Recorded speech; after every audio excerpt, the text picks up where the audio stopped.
বিরতি করবে শেষ।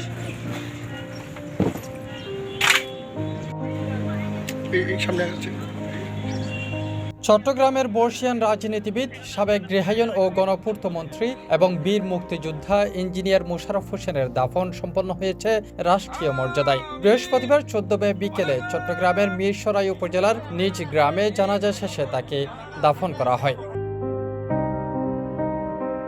এর আগের বৃহস্পতিবার বেলা 11টায় নগরের জমিয়তুল ফালাহ মসজিদ প্রাঙ্গণে তার প্রথম জানাজা অনুষ্ঠিত হয়। জানাজায় বিভিন্ন রাজনৈতিক দলের নেতাকর্মী, প্রশাসনের কর্মকর্তা, সামাজিক সাংস্কৃতিক ব্যক্তিত্ব এবং সর্বস্তরের মানুষ অংশ নেন। দীর্ঘ রাজনৈতিক জীবনে চট্টগ্রামের রাজনীতিতে গুরুত্বপূর্ণ ভূমিকা রাখা এই নেতাকে শেষবার দেখতে সেখানে মানুষের ঢল নামে।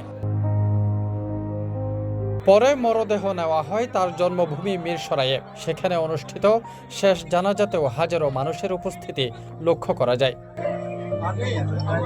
জানা যায় তার দীর্ঘদিনের রাজনৈতিক সহযোদ্ধা, ভক্ত অনুরাগীদের পাশাপাশি কার্যক্রম নিষিদ্ধ ঘোষিত আওয়ামী লীগের বিভিন্ন পর্যায়ের নেতাকর্মীদেরও উপস্থিতি লক্ষ্য করা যায়।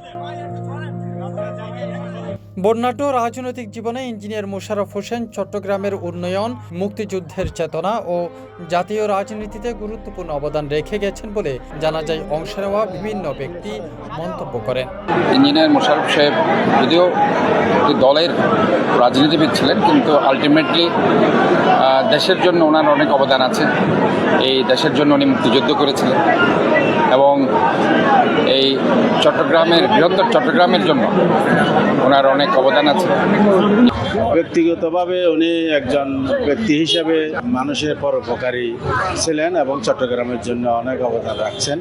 তো সর্বস্তরের জনগণের একজন মুরব্বী হিসেবে আমরা ওনাকে জানতাম।